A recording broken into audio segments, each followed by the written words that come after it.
Hola, no se equivocaron de canal de YouTube. Estoy invitado ahora en este nuevo capítulo que vamos a hablar de una cosa súper importante. ¿Les ha llegado alguna vez al reanimador un paciente en shock con un soplo cardíaco?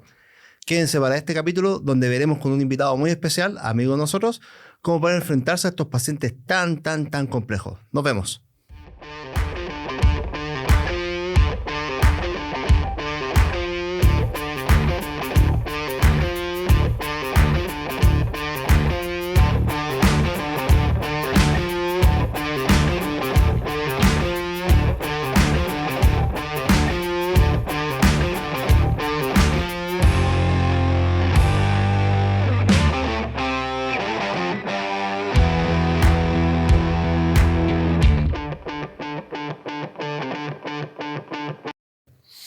Y bienvenidos a un nuevo capítulo de Código de Urgencia, el podcast que te ayuda a dominar la medicina de urgencia para que tus pacientes tengan mejores resultados y tú trabajes con más confianza y seguro. Y hoy día se viene un tremendo capítulo muy especial porque cambié el equipo, ¿cierto? Y tenemos a co-host este crossover que la gente estaba esperando. Aquí Carlos Basaure. Este capítulo no es el sueño húmedo que varias gente ha tenido, que siempre me dice ¿por qué no tú te vas ahora a la UFA, así que te vas al código de urgencia? No, esto es solamente un crossover que vamos a tener, ¿no es cierto? Que mucha gente me dijo, así que yo sigo en mi canal, sigo en mis cosas, no soy parte de código de urgencia, no hago de así, de lado, de traje turno, no tengo nada de eso, ya seguimos ahí en nuestros caminos separados, pero ahora tenemos el crossover del multiverso. Sí, son el crossover del multiverso. Oye, pero yo encuentro que está buena la foto, no las critiques, weón. Yo estoy seguro que tú quieres saber. No, porque depende, pues tú no andas así tantas partes. De único que tiene. Bueno, oye, Ya. Acá lo importante es que tenemos este primer capítulo que va a ser subido a ambas plataformas y lo importante es que se van a venir nuevas colaboraciones para que estén atentos. Así que suscríbanse a los dos canales porque se viene buenísimo. Y el día de hoy tenemos un tremendo invitado, una persona a la cual tuve suerte de compartir y aprender de él. Él es Sebastián Silva, anestesiólogo cardiovascular de la Universidad Católica y también es jefe de programa de la subespecialidad de anestesia cardiovascular. Así que nos acompaña y un tremendo honor tener aquí a Seba. Muchas gracias por estar acá, Sebastián, y bueno, agradecido por todo lo que también aprendí con Sebastián. Tuve ahí la suerte de estar 2 meses con él. Así que gracias. Suena mucho más de lo que es por si acaso, ¿eh? No es tanta la maravilla. Y haciendo como un statement antes de partir, yo siento que como que el ultrasonido es tan transversal para muchas especialidades. Y en el último tiempo ha sido creciente como el uso en distintos escenarios. Yo siento que para nosotros hemos ido mucho más atrás de lo que hacen ustedes, y es como mea culpa que hacemos como desde anestesia probablemente en Chile, porque no se habla mucho y ha sido como probablemente algo de lo que nosotros deberíamos tomar una bandera, pero muy orgulloso del trabajo que hacen ustedes, un seguidor desde hace harto rato, y de hecho le he dicho a mucha gente que los sigan, que los vean, así que más que un honor de estar acá conversando. Bacán. ¿Y siempre participa en el canal? Sí, obvio, sí. Siempre aprovecho de sacar mi chiringuito. Siempre en las transmisiones que tenemos todos los miércoles, muchas veces cuando el caso ya es cardio avanzado, siempre ahí aparece Seba con sus comentarios. Sí, desde la sombra, bueno, desde la sombra. Igual también tenemos hemos hecho algunos casos clínicos también. En conjunto, sí. Sí, y justo del día del capítulo de hoy, Carlos, ¿qué cosa vamos a hablar con Seba? Bueno, vamos a ver 2 casos que son bastante complejos, ¿ya? Que muchas veces se escapan al manejo de la medicina de urgencia, se escapan al manejo de la cardiología, se escapan al manejo de la anestesia, se escapan al manejo del paciente crítico, porque es un espectro de paciente que ya es algo ya demasiado refinado, y son pacientes que si uno tal vez va a buscar guías clínicas tampoco va a encontrar el mejor manejo, así que qué mejor que tener a alguien que está viendo a esos pacientes habitualmente para sacar toda nuestra cuba.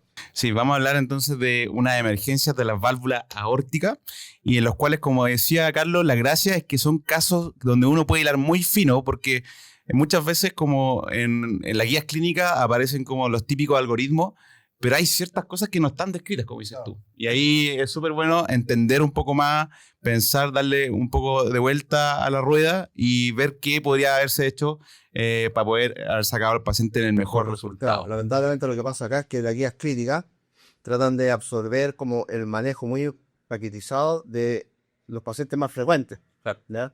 Pero aquí estamos hablando para no ser spoiler lo que más adelante, me estamos hablando de combinación de situaciones que lamentablemente no se abordan en las guías clínicas porque es imposible llevarlo y después uno va a hilar más fino.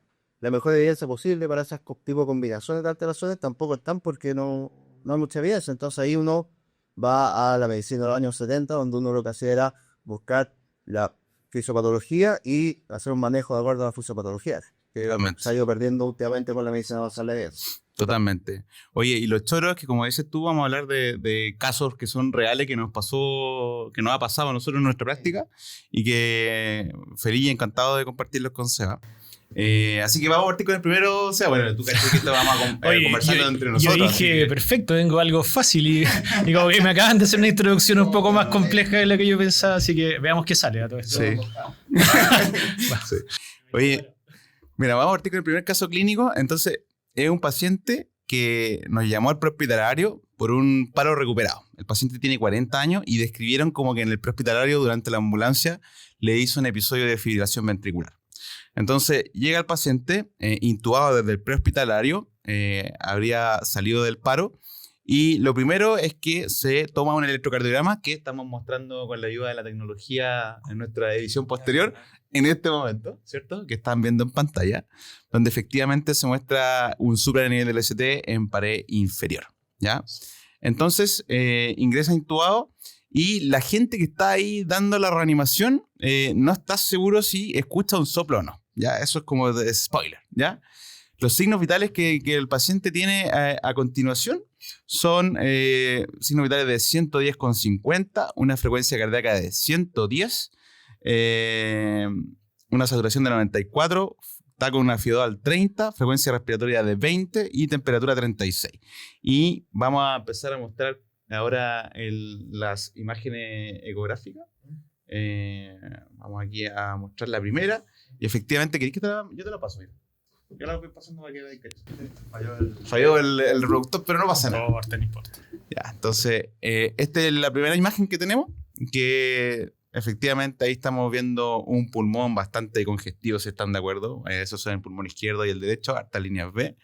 Y aquí, en la siguiente, Seba, mira, ¿qué te parece esta imagen? No sé si queréis describirla, como qué es lo que llama la atención acá. Parte con un paresternal largo y al ponerle color en la imagen de la derecha llama profundamente la atención de forma dirigida, que tiene un jet en diástole hacia el ventrículo izquierdo y el jet impresiona por la caja de color que al menos es moderado. Y lo otro que llama la atención desde el punto de vista un poco más hacia distal es que la raíz aórtica y la aorta ascendente están súper dilatadas. Entonces, si comparamos como regla los tercios, la aorta está inclusive mucho más grande que la aurícula izquierda. El ventrículo izquierdo arriba también está impresiona que tiene algo de disfunción en la contracción longitudinal. Y el jet se dirige hacia el ventrículo izquierdo de forma excéntrica. Entonces, de forma dirigida, sumando las tres cosas, uno dice... tengo raíz aórtica dilatada, tengo insuficiencia aórtica, tengo un derecho que no funciona. Y estas líneas B pulmonares. Y harta congestión, entonces hay que ir a mirar, hacer como la unidad diagnóstica para ver qué es lo que está pasando, pero solo esa imagen alumbra en que hay que ir a mirar la raíz aórtica. Y... Aquí hay un problema nada. O sea, con ver esa imagen uno ya tiene, si el paciente, este paciente llegó en camilla desde otro hospital, ¿no es cierto?, en camilla prehospitalario, y ya con que te llegue un infarto o un supracongestivo, igual ya es indicación sí o sí de ir a revisar ultrasonido en este paciente, porque o es una complicación del infarto, una complicación del infarto que son metálicas, son quirúrgicas, clopidogrel, mal idea ahí, o tiene algún diferencial, que puede ser un diferencial tiempo dependiente extremadamente mortal, como lo que estamos viendo acá. Sí, claro. Ahora, cuando uno ve, por ejemplo, esto, no es un típico infarto, ¿cierto?, de pared inferior. Entonces, ya estamos, lo que estamos pensando es claramente, como dice Seba, ser bien focalizado en la aorta, ¿cierto? Eso es lo que estamos sospechando. Vamos a darle a la segunda. Sí, una cosita aparte más, porque probablemente mucha gente ocupa el ultrasonido de forma bien básica. Claro. Y aquí, o sea, es muy experto en esto y claramente con nosotros esto aquí como ya vamos a ver las otras cosas más avanzadas más adelante, pero Para la gente que tiene un dominio básico de esto, por cerrar la primera ventana, pero está solamente en algo B, por lo que decía el Seba, primero los tercios alterados, tracto de salida bien dilatado, dolor torácico, te voy a sospechar sí o sí que haya un aneurisma, alguna disección, algún problema de la válvula. Si sopla, muy probable que sea, pero ocupar color no cuesta nada y se mostró claramente cómo se ve este jet que va hacia posterior, ¿no es cierto? Pesca altera, ¿cómo se llama? La apertura del velo anterior orbital y eso ya nos está indicando igual que hay insuficiencia aórtica. Entonces ya tracto dilatado, dolor, insuficiencia aórtica, soplo, como que ya voy cerrando ya y con eso ya cambio todo el manejo del paciente. Claro, súper.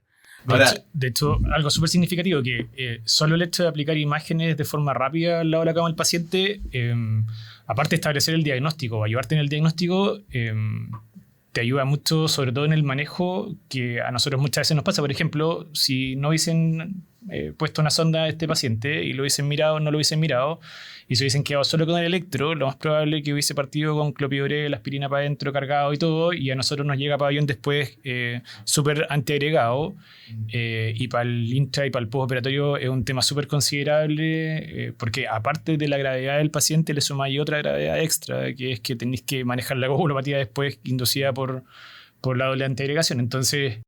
Y con la doble antiagregación nada que hacer, tampoco cuesta muchísimo en el sentido de poder hacer alguna medida para que mejore la hemostasia de ese paciente. Sí, tal cual. Entonces es súper importante establecer como toda esta unidad diagnóstica y complementarla con imágenes para que podáis rápidamente establecer como un manejo que sea mucho más agresivo.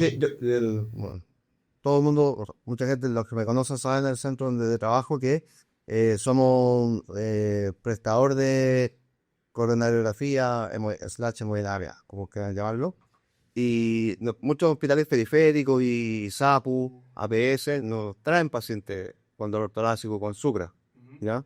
El electro igual no es el mejor examen para saber si el paciente tiene o no una evolución completa del mazo o no, y siempre está como el arco reflejo de que si veo supra dolor torácico, ni siquiera dolor torácico, aspirina propia, y lo que decía el SAP es importante porque realmente se te pasan cosas así, o infartos, que efectivamente tiene un vaso ocluido, pero tiene una complicación mecánica, anteagregado doble, como que...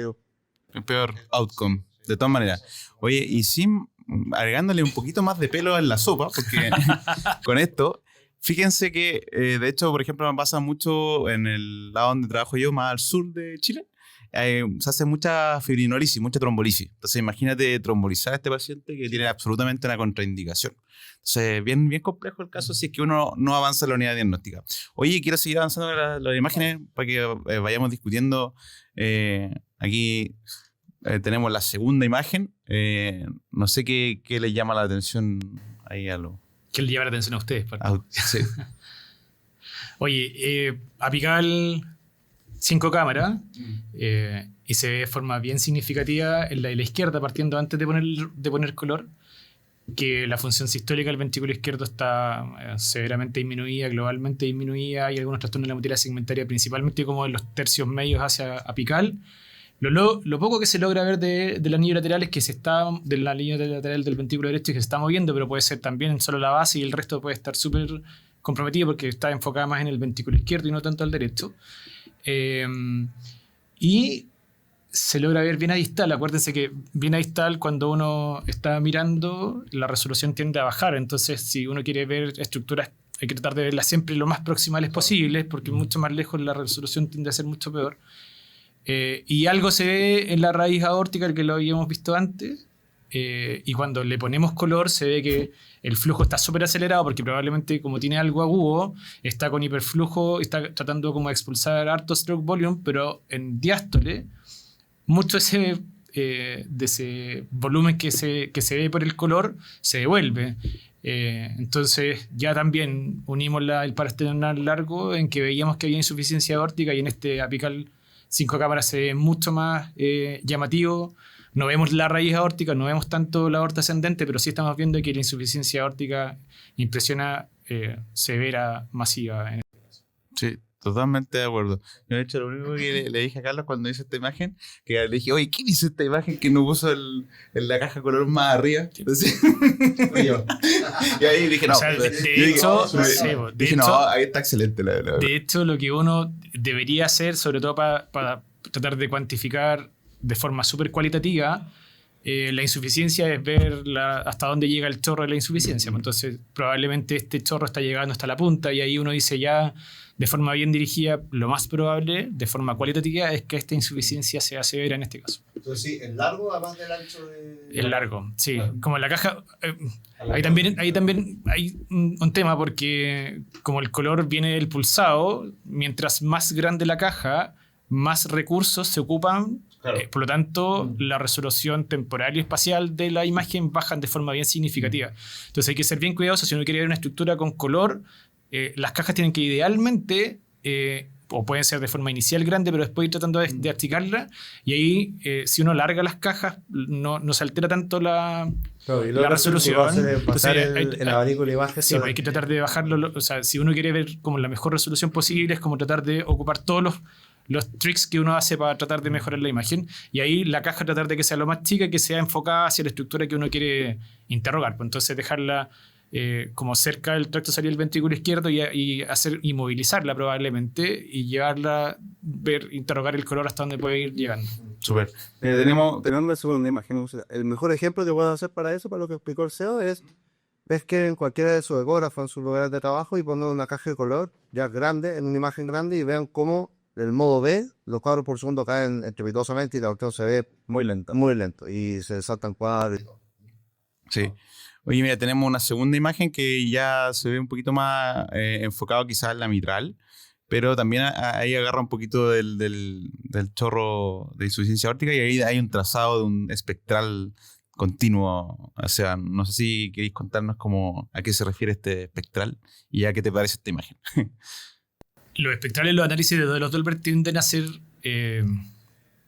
súper importantes cuando uno va avanzando en la cuantificación de las imágenes. Y de hecho ya no es ecocardiografía o ecocardiografía focalizada, sino que tiende a ser un poco más avanzado cuando uno empieza a meter números entre medio, porque cada vez que uno empieza a meter números tiende a complicarse un poco más, y si como que no tiene tanta expertise, probablemente puede empezar a tomar decisiones que no corresponden.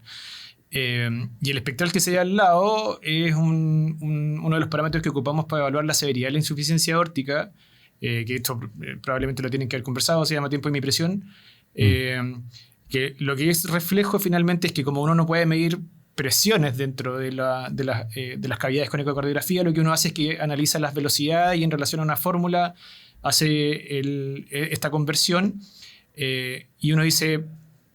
El tiempo de mi presión es cuánto se demora en bajar de la máxima presión que tiene un flujo hasta la mitad de este descenso. Y a orificios más grandes, probablemente la velocidad de caída va a ser mucho mayor, por lo tanto el tiempo de mi presión es más chico, y a orificios más chicos el tiempo es más grande. En las insuficiencias aórticas, cuando son severas, como el orificio de regurgitante es grande, el tiempo de mi presión tiende a ser súper bajo, menos de 200 milisegundos. El punto es que eso está súper cuantificado cuando uno tiene insuficiencias aórticas crónicas, o sea, a largo plazo, porque la cavidad que recibe el fluido, el volumen, tiende a adaptarse y se va distendiendo y va aumentando los diámetros y se hace más complaciente. Cuando hay insuficiencias aórticas agudas, como la presión de llenado del ventrículo izquierdo tiende a aumentar de forma bien súbita, este gradiente de presiones tiende a igualarse y probablemente el tiempo de mi presión no va a ser un buen reflejo de lo que podría ser una insuficiencia aórtica tan severa. Entonces es un parámetro que, si bien en este caso que son 184 milisegundos, refleja que la insuficiencia aórtica es severa, pero si no está el tiempo de mi presión en menos de 200 segundos, uno no puede descartar que no sea severa. ¿Ya? Oye, eso es súper interesante lo que dice el SEA, porque de hecho yo tuve esta conversación con el SEA, de hecho, cuando pasé con él, y también la tuve cuando pasé con los cardiólogos, y claro, como que es un lío cuantificar la insuficiencia aórtica aguda.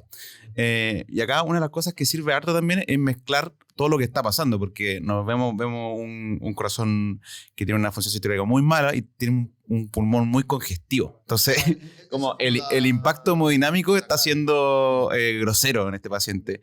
Y como dice, claro, es como cuando uno le enseña en el pregrado que los soplos pueden ser muy sutiles en esos pacientes que son muy agudos porque la diferencia de presiones no es tan alta, ¿cachai? Entonces acá estamos viendo lo mismo, el mismo fenómeno, pero con el Doppler continuo, ¿no? Y efectivamente, pero sí o sí es uno de los parámetros que nosotros ocupamos, pero que es difícil de evaluar y hay que hacerlo con alguna técnica adecuada. Sí, de acuerdo, totalmente.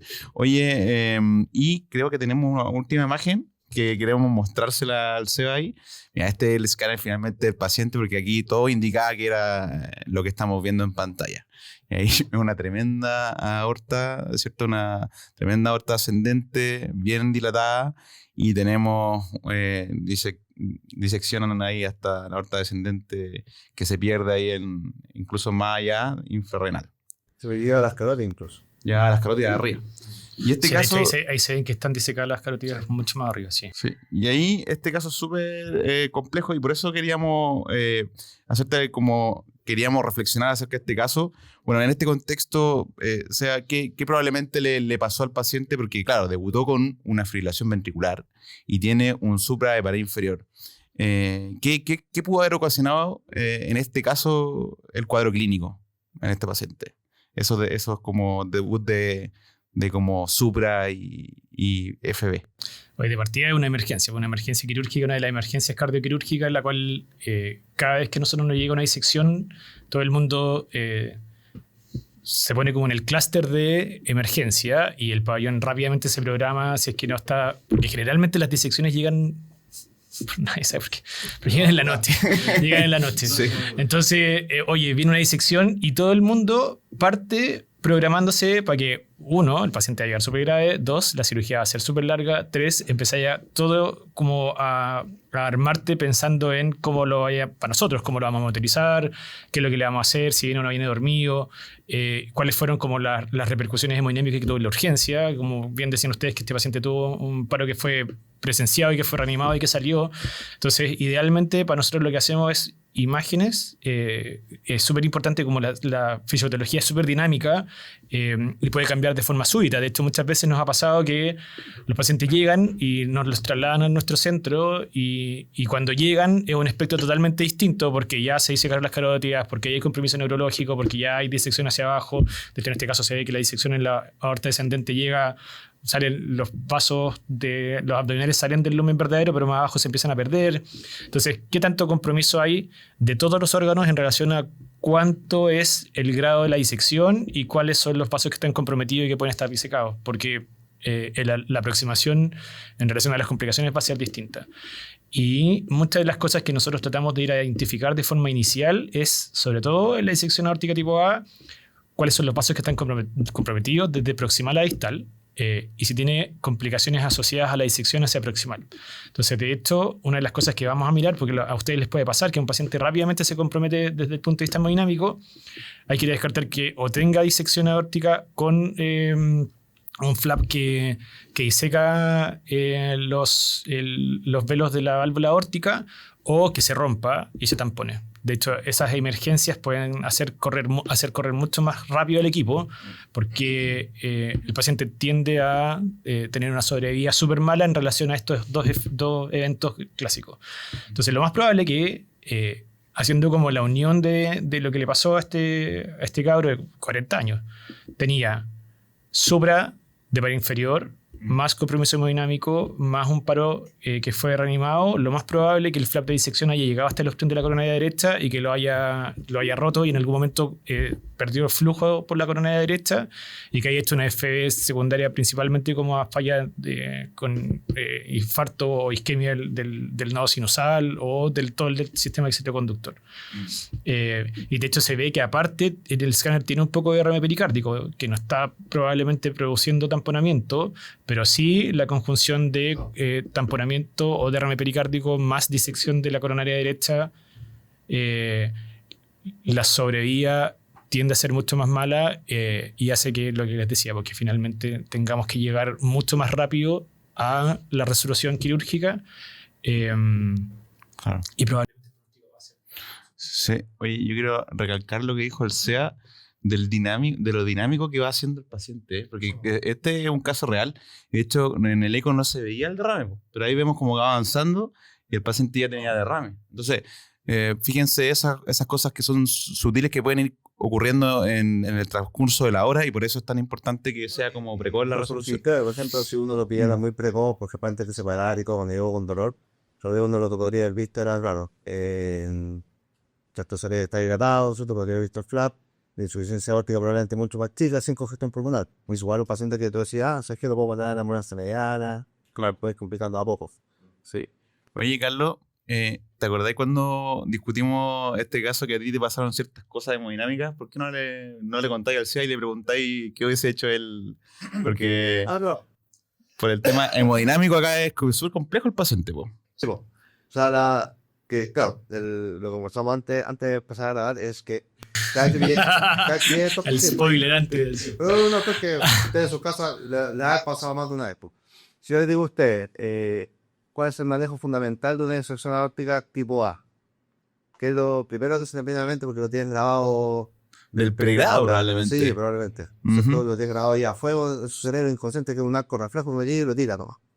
Bajar la frecuencia cardíaca. Bajar la frecuencia cardíaca, ¿no es cierto? Bajar la presión, chistes, ¿no es cierto? Frecuencia lo menos que se pueda, 60 idealmente, ¿no es cierto? Y la presión lo más bajo que también tener el paciente, cuando 80 o incluso más. Claro. Entonces, en este paciente, ¿por qué hacer eso? Es contraproducente. Claro. Porque, ¿Qué tú se va en este caso? Porque aparte, o sea, lo que les decía, aparte, lo que tú bien mencionaste, tiene muchos pelos en la sopa. No es solo la disección aórtica, sino que aparte tiene la insuficiencia aórtica puesta encima y una insuficiencia aórtica aguda.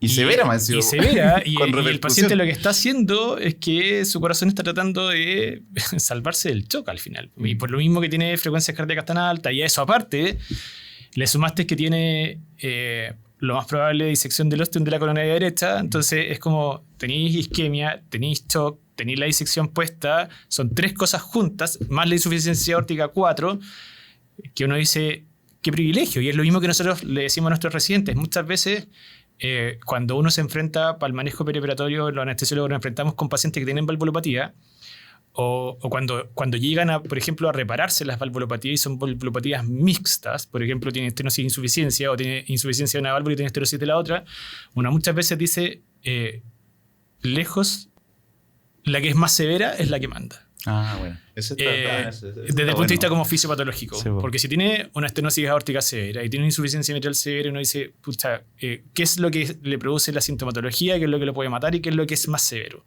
Entonces, siempre tratamos de favorecer o privilegiar una versus las otras, porque si son moderadas, probablemente el compromiso va a ser más bajo.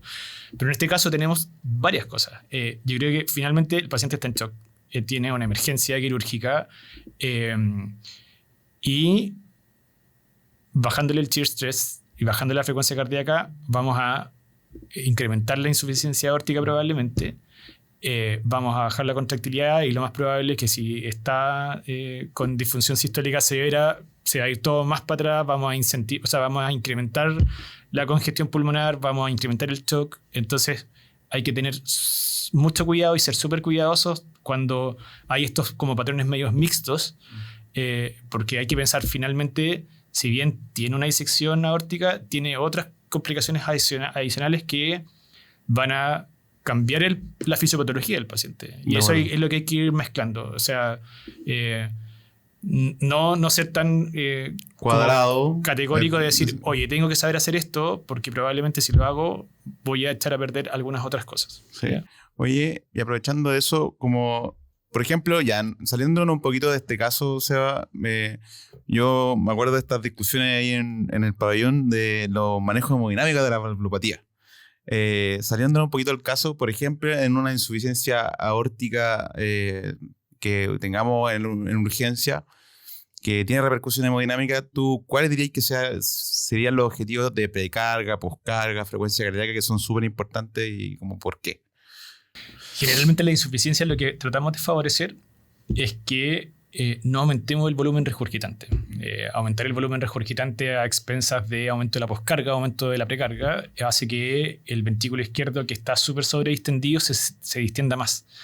Y generalmente en las insuficiencias el mecanismo como de la protección desde el punto de vista de la isquemia tiende a estar en un lado súper adverso, porque los pacientes tienen la pared súper dilatada, las presiones de llenado del ventrículo izquierdo tienden a estar mucho más altas y la presión externa, la presión de entrada del flujo por las coronarias tiende a ser más baja. Entonces tienen presión diastólica más baja, tienes presiones de llenado mucho más altas, por lo tanto la presión de perfusión coronaria tiende a ser mucho menor. Y tienen riesgo de isquemia mucho más significativo. Entonces, sobrecargarlos y aumentar la poscarga va a hacer que el volumen regurgitante tienda a ser mucho mayor, por lo tanto la presión de llenado va a ser mayor y tienen más riesgo de complicaciones asociadas a la isquemia. Y aumentando mucho la precarga también tienden a tener lo mismo, se sobredistienden y el ventrículo finalmente tiene mucho más presión de llenado, por lo tanto también tiende a ser más contraproducente. Así que hay que ser súper juiciosos con no excederse en el aumento de la poscarga. En algún momento incluso poder vasodilatar al paciente. Podría ser. El punto es que si lo vasodilatáis, podéis bajar mucho la presión diastólica, claro. Entonces comprometís también la presión de perfusión. Entonces, entonces idealmente, no tanto como vasocontraerlos, claro. Y tampoco vasodilatarlos, sino que si el paciente vive y está tranquilo con 90-60, que sean las metas en las cuales los pacientes están despiertos. Porque si tú decís finalmente, oye, ¿sabéis que tengo que tenerlo con medidas de 70, medidas de 80 y le voy a subir la presión? Lo más probable es que ese aumento de la poscarga va a hacer que aumente el volumen regurgitante. De acuerdo, súper. Y frecuencias cardíacas finalmente también, pues no tratar de llevarlas muy bajas, porque muy bajas, uno, el stroke volume tiende a ser más bajo, por lo tanto el gasto es más bajo, y dos, tenéis más tiempo en diástole para que refluya más, y si refluye más se congestiona más, pues, y aumenta más la presión del ventrículo, aumenta más la presión de la aurícula, aumenta más lo que le pasó a este gallo, pues, como todo para atrás. Entonces no llevarlos a frecuencias muy bajas, no llevarlo a presiones muy altas y no sobrecargarlo mucho de volumen. Más que nada lo que yo te tuviste tan claro en la cuestión de como dejar al paciente ahí tranquilo y dejarlo tranquilo. Sí, no en este caso está en estado. No empeore la situación. Por ejemplo, si el mismo paciente llegara, imaginemos que nos llegó a la urgencia y era esposo, ¿no es cierto? Hicimos la ECMO y encontramos todas estas cosas. Pero el paciente está una perfusión, no sé, 3 segundos. Claro. ¿Ya? No tiene moteado, menos mal. Está un poquito congestivo. Cago realmente oxígeno, está tan taquicárdico, ¿ya? Porque en verdad, si con eso... Aguanta el traslado. No, estamos en un centro para poder operar y todo, está todo eso bien, déjalo de tranquilo, ¿no? Claro. Entonces no empecemos a ignorar el bloqueo, a hacer cosas, claro, porque un paciente igual que probablemente va a tener que tener el reanimador, con el médico de donde esté, punto fijo al reloj, porque es un paciente que se puede ir a la vida rápidamente. Entonces, de vos. Ahora, si ese paciente, por ejemplo, se llegase a echar a perder un poquito, ¿ya? Y tenemos que intubar. O más simple, paciente, nos quedamos ahí nosotros sentados 1 hora mirando, o 2 horas, nos quedamos más realitos, unas 3 horas mirando, en buen centro, porque ¿cuánto se pone en armar el pabellón para este paciente más o menos? Porque llega en horario nadie, poco. ¿A poco rato? Corren. Sí, todo el mundo corre. Si el pabellón está desocupado... No, porque está hablando en la noche. Porque por eso, pues, si el pabellón está desocupado en la noche, cuando tú, es lo que alcanza a llegar... A activarse desde las casas para que llegue la gente. Sí. Ya. O sea, y eso es teniendo la suerte de que estés puesto en el lugar donde se tiene que operar. No, claro, es distinto el escenario para ustedes en que, por ejemplo, esto mismo, pues, como que estaba en un hospital periférico y tuvo compromiso hemodinámico y lo tuvieron que intubar. Es súper distinto. Y ahí, o sea, yo de verdad como que valoro la pega que hacen ustedes porque... a nosotros como que nos llega medio cocinado y es como, oye, vine para acá, vine a esto.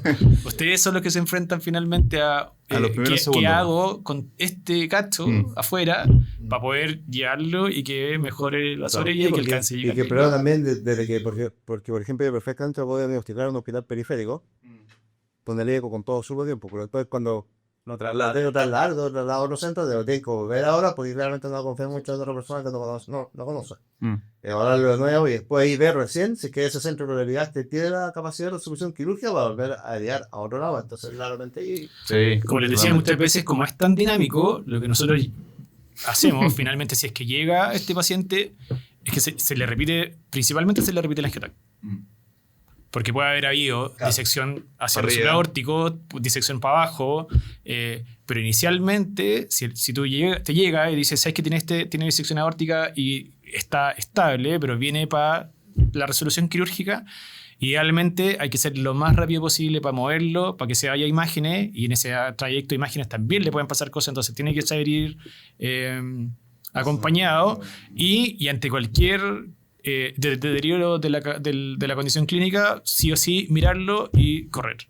Porque muchas veces, por ejemplo, nos ha pasado, es como, oye, no hay traslado a la ambulancia. Y uno sabe que para esto, de verdad, el tiempo es minutos que la mecha se prendió. Sí, de hecho fue súper chistoso meterse en el mundo del SEBA porque me tocó ver ese lado. ¿Cachai? Que había un paciente que iba a trasladar de un centro que estaba muy cercano y resulta que, ¿cachai? Que se trasladó como muchas horas después.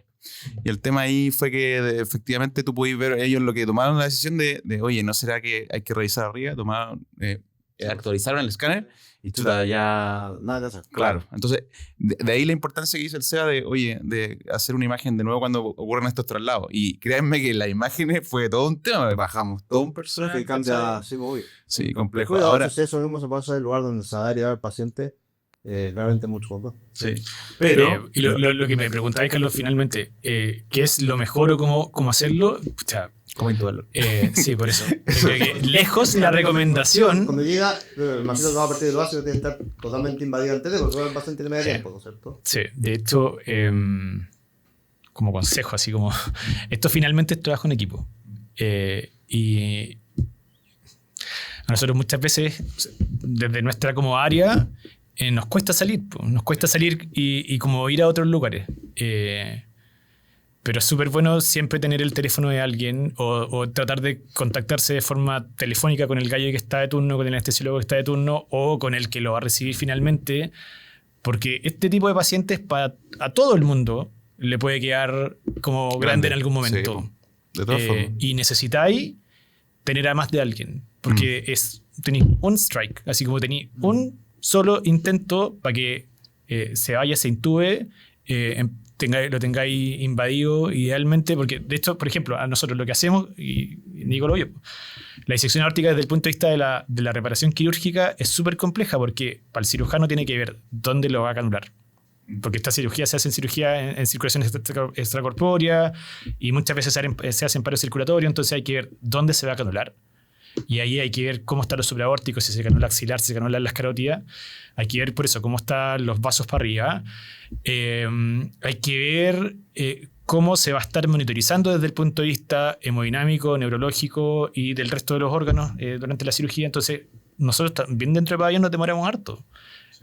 Porque no es que vaya solo con una vía venosa, una línea arterial y un central, sino que la monitorización, por ejemplo, si es que van a canular algún vaso, nosotros tenemos que, y ese vaso lo van a estar tocando mientras el cirujano está canulando.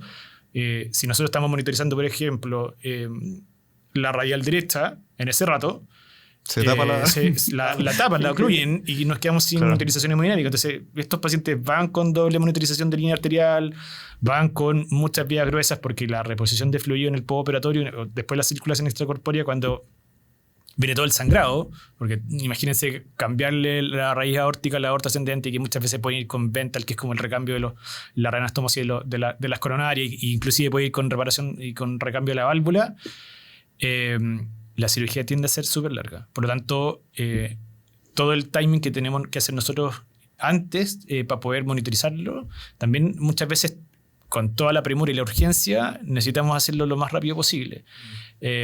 Entonces es ideal que si empiezan y como saben que es tan dinámico y empiezan a ver que el paciente se empieza a echar a perder y ya está el equipo armado y está llamado y vienen en camino, pues avanzar con ciertas cosas. Por ejemplo, si es que pueden, si es que la urgencia donde están lo permiten, ponerle líneas arteriales.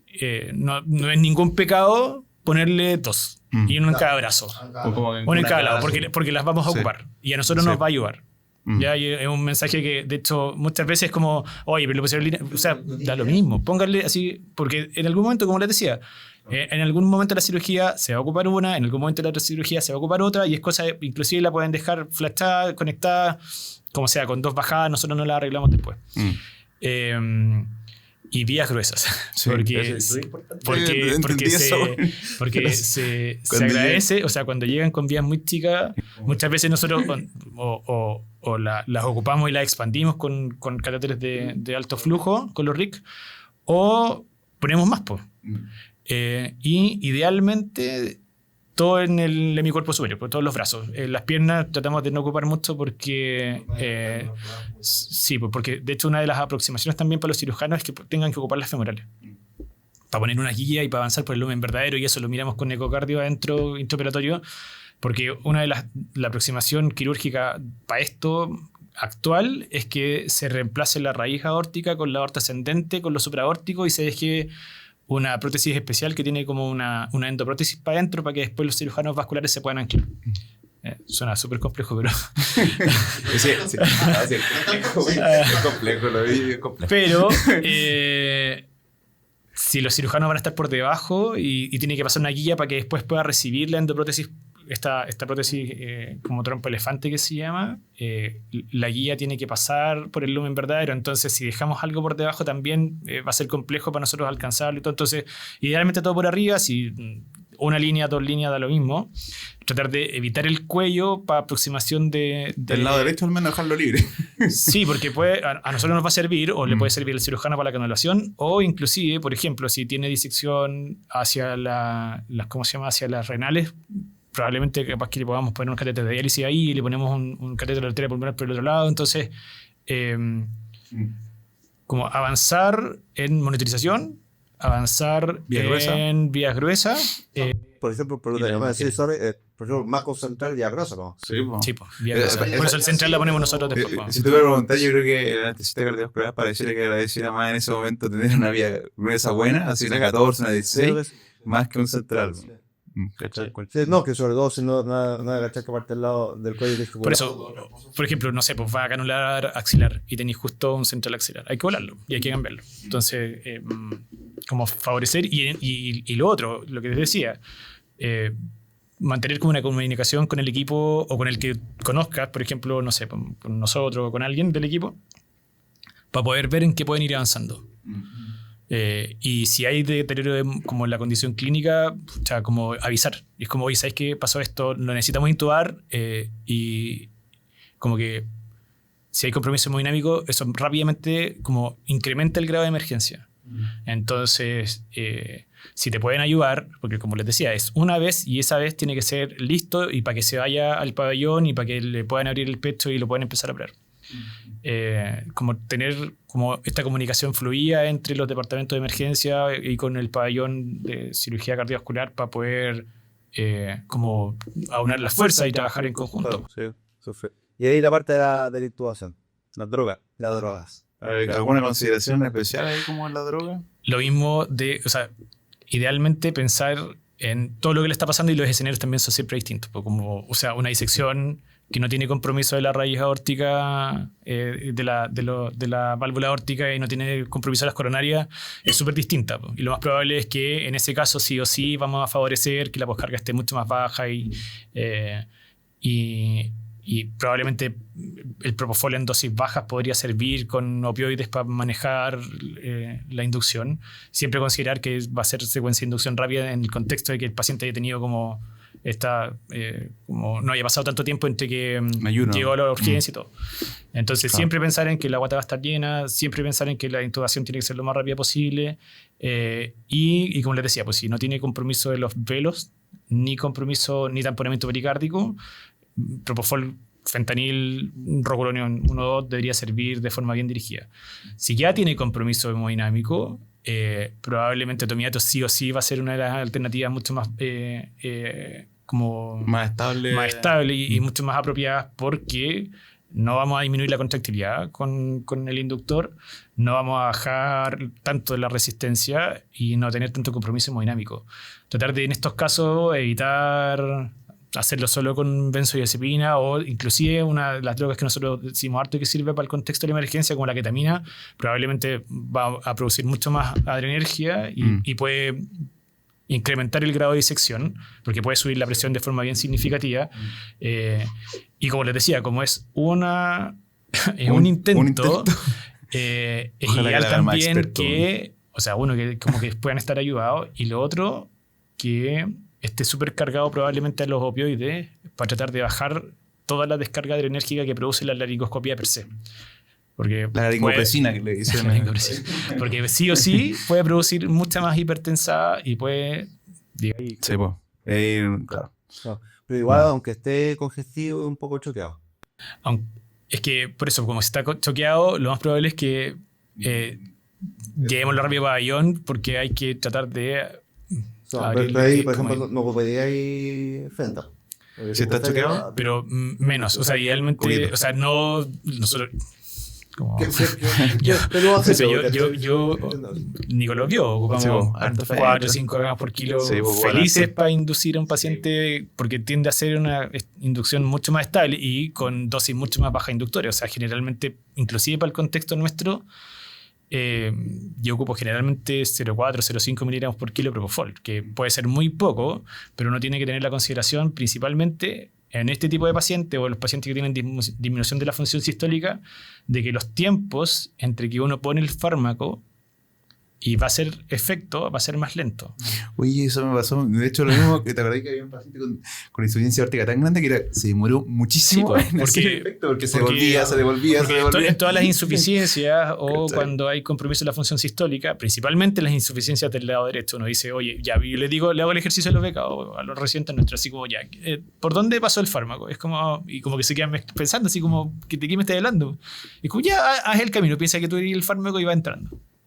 Entonces es como bueno, entró por, no sé, por la mediana, se fue para arriba, llegó a la subclavia, y después a la aurícula derecha, a la superior de la aurícula derecha. Y después, ventrículo derecho. ¿Pero qué tiene? No tiene insuficiencia tricuspidal. Y se perpetúa esta como regurgitación. Claro. Pasa lo mismo acá. O sea, pasar al lado pulmonar, está todo congestivo, probablemente el primer paso entre medio del pulmón va a hacer que baje un poco la concentración de la droga, después va a llegar a la aurícula izquierda, ventrículo izquierdo, aorta y se va a volver. Se va a volver. Todo el rato. Y se devuelve. Todo el rato. Entonces, la gente no se bloquea, ¿no? Entonces, que le llegue el fármaco a la mente, que es donde tiene que hacer efecto para que se pueda dormir, va a ser más lento. Y hay que ser súper cauto. Sí. Y ser paciente, pese a que en ese rato, estáis súper preocupado. Entonces hay que ser paciente y esperar, porque finalmente lo que uno hace es como, oye, no le pasó nada. Y le manda el tiro. Entonces viene la cola después de todos los como los efectos secundarios, que, oye, sabes que de verdad la presión se te fue a piso. Claro. Mira ahí y es como, oye, lo estoy mirando así como por superficie y la contractilidad se fue pero abajo. Tenéis mucho más compromiso hemodinámico, entonces el riesgo es que me va a ser mucho mayor. Claro, entonces ahí los tiempos clásicos de intubación para nosotros, como los tiempos, como ahí tenéis que entender que van a ser un poquito más prolongados. Pero es desgraciado, porque nosotros lo que hacemos con el tiempo se prolonga, lo que uno hace es realmente aumentar las dosis. Porque después te comís todo el efecto del medicamento. Oye, y cuando baja la presión, post intubación y todo, ¿qué drogas prefieren ocupar? Es que es súper distinto porque como que en el escenario como de pabellón nosotros generalmente ocupamos bolos y tenemos infusiones dando vuelta, a diferencia de la emergencia o de la UCI en que generalmente parten con dosis decrecientes de infusiones. Nosotros siempre tenemos una bandeja llena de jeringas, ¿cachai? Entonces puede ser que tengáis norepinefrina ponte tú dando vuelta y empecéis como con dosis decrecientes, pero no tan altas para que no tengáis mucho la respuesta rápida de la hipertensa. Nosotros, como el pabellón se ocupa mucho entre alfas puros y alfa beta, entonces generalmente está cargado como efedrina y fenilefrina dando vuelta. Si tenéis una hipotensa muy, muy marcada y lo estáis mirando y tenéis, por ejemplo, que disminuyó mucho la contractilidad, preferentemente trataríamos de ocupar un poco de efedrina, que podría tener el efecto adverso de que va a aumentar un poco más la frecuencia cardíaca y va a aumentar el consumo metabólico de oxígeno. Pero al tener efecto beta probablemente va a mejorar la contractilidad y va a subir la presión a nivel periférico. O si es que solo pensando en que hubo vasodilatación asociada a, por ejemplo, a dosis altas de opioides y un poco por el por el efecto vasodilatador de los inductores, en ese caso favoreceríamos para ese momento que es tan específico, porque no hay una consecuencia fisiopatológica asociada por debajo que esté vasodilatado porque está séptico o algo, sino que solo por el efecto de las drogas mejoraríamos un poco el efecto vasoconstrictor con un alfa puro. Entonces, mucha gente es como súper fan de los alfa 1 agonistas puros, la fenilefrina, que tiende a ser como un fármaco súper fácil de usar, es de vida media súper corta.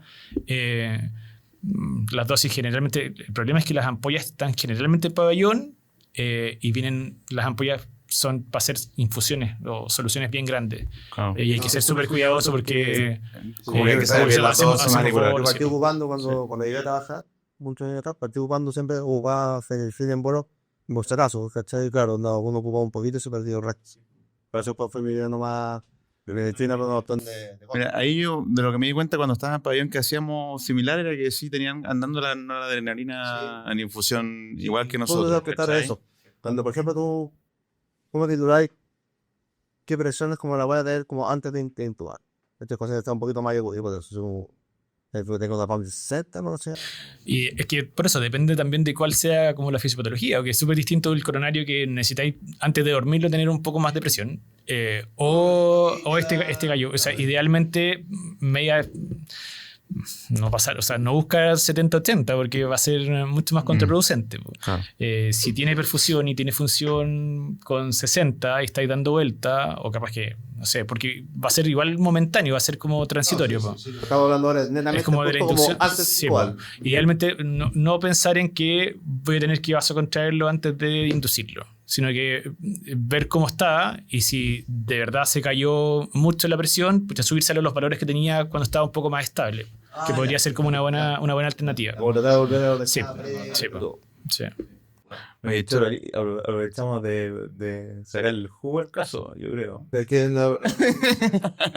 Sí, yo creo que, oye, buenísimo el caso y un caso real más encima que te tocó en vivo y en directo. sí, sí. A mí me parece más que venir tú, Sí. debe ser la parte más compleja de la práctica de drogas. Sí, O oye, sea, en ese caso yo creo que se paró y fue como ya listo, tú Listo, adentro, sí, chao. situación O sea, cachai. También a lo mejor con docentes, Probablemente, que sí. es perfecto, que sea el paro y... Sí, pero lo bueno es que probablemente, viste que es como lo intubaron y le subió la presión y se abrió la coronaria derecha y empezó a perfundirse. Oye, Claro. y lo otro, con respecto a este caso, que tenía la disección de la...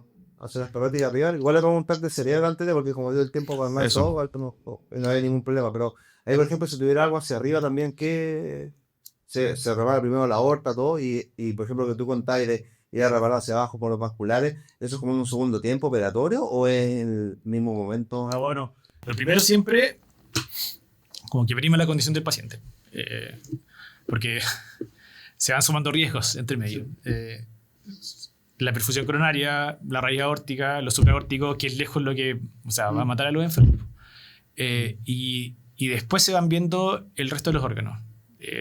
Se ve principalmente, acuérdense que de la perfusión de la médula, parte principalmente como de las vertebrales que suben y después bajan entre las vacilares y forman la espinal anterior. Y después la médula va recibiendo ramas intercostales y las ramas más distales que son como vasos que salen de la aorta directo. Y uno de los riesgos grandes de la disección aórtica es que haya hipoperfusión medular. Entonces, una de las consideraciones especiales que hay que tener durante la cirugía también es pensar en el riesgo de isquemia medular, porque cuando vaya a la reparación endovascular, que va a ser en un segundo tiempo, el paciente ya puede haber tenido alguna complicación neurológica. Entonces, en el primer momento, el manejo de la disección son el corazón y el cerebro. Y ahí hay que ver bien cuál es el grado de disección de los supraórticos, qué tan disecado están las carótidas para arriba, hasta dónde llegan, y finalmente si es que tiene algo de repercusión en el cerebro isquémico o algo así, que pueda, inclusive, como el caso que contaba Nico, pues que en algún momento pasó tanto tiempo que el paciente ya venía intubado, venía súper toqueado, y se trasladó de un centro a otro y no le habían repetido las imágenes, llegó a pabellón urgente y fue como, ¿sabes qué? Veamos qué es lo que está pasando, y le abrieron los ojos y estaba midriático, reflectivo. Entonces es como también, pues, volviendo a lo inicial, que es tan dinámico, es súper importante. De hecho, por ejemplo, lo que nosotros hacemos es que antes de pincharle el cuello para poder poner catéter o algo, le miramos las carótidas también, pues. Entonces le miramos los dos lados a ver si están disecadas. Y porque desde el punto de vista de la canulación también al cirujano le sirve una de las carótidas, y si está disecada, lo más probable es que va a tener que cambiarse a otro sitio, o saber que va a tener que pasar por un vaso que ya está disecado. O sea, lejos del mejor escenario es que los supraórticos estén respetados y que, como las disecciones generalmente son más anteriores, que justo el segmento donde salen la isla de los supraórticos no esté disecada. Pero si llegase a ver algo, generalmente la disección, el flap pasa por la innominada y se puede disecar un poco la carótida derecha y la izquierda queda media permeable. Entonces siempre evaluar dentro como del eco focalizado, aparte sumarle el cuello. Mirarle qué tan, o sea, si es que están abiertos o están con flap de disección las carótidas, porque también pues, va a marcar algo de forma súper dirigida. Sí, ¿cachai? Porque eso es muy importante para ellos saberlo. Y de repente, como es dinámico, puede que no haya estado y después tú le miráis y está disecado. Igual uno lo puede dejar registrado. Igual encuentro la cagada que el manejo de equipo, que igual se mete con el, no sé, cuando lo formé yo, no había tanto soporte y estuve trabajando hasta hace poco, tampoco de como conversar lo que ocurre después de, como que yo con el tiempo me he ido interesando como así, oye, de curiosidad, ¿no? ¿Qué es lo que hacen? Y de repente, ¿cachai? Por ejemplo, ahora estoy jugando de un montón de contenido de valor, como le dices tú. Eso, el por ejemplo, contenido de valor. No ocupar el cuello, ¿cachai? La sentada en verdad, lo tan importante versus tener vías periféricas. Líder tener a los dos lados de ningún pedo porque les van a ocupar sí o sí. Sí, po, de todas maneras. Yo creo que algo que he aprendido, bueno, en relación al podcast y bueno, también cuando en mi área profesional es que yo creo que al mundo de la medicina de urgencia le falta mucho conversar con el resto de los equipos. ¿Estáis? Por esto, porque se dan conversaciones súper académicas que pueden ayudarte a mejorar la práctica y que al paciente le vaya mejor. Así que no, totalmente de acuerdo con eso. O sea, todo el mundo quiere que el paciente le vaya mejor. Sí, po. Pero la conversación esto lo que va más allá es como que si tú te pones de acuerdo por la otra parte, como que el trabajo en sí de ambas partes es mucho más fácil. Claro, porque seguir la misma línea, po. Seguir la misma línea. En la misma línea hay un montón. Y sobre todo cuando habláis un lenguaje en común, pues eso es súper importante. O sea, para nosotros lo que nos pasó, o sea, veíamos las imágenes y uno sabe lo que está hablando el otro. Y podéis sintonizar y podéis avanzar de forma mucho más como armónica, entendiendo qué es lo que estáis hablando y, no sé, pues como llevándose como en el mismo camino porque sabéis que estáis hablando un lenguaje en común. Sí, súper de acuerdo, totalmente de acuerdo. Oye, y con ese contenido de valor, digamos, Carlos, del final del caso clínico número 1, yo creo que podemos pasar al caso clínico número 2. ¿En serio? Creo que ya está ahí. Tú decís como que le damos una segunda parte. Sí, yo creo que es más cortito y yo creo que igual es chulo porque es como la contraparte, ¿cachai? Como... No, sí, ¿cachai? Veremos el que quedamos en dos partes o una más. Sí. Hay tremendo capítulo, llevamos cuánto rato hablando, Digamos, no sé. harto rato, es que está bueno. Pero es que está emocionado, ¿cachai? Sí, que son casos súper complejos que nunca lo enseño, todos enseñan.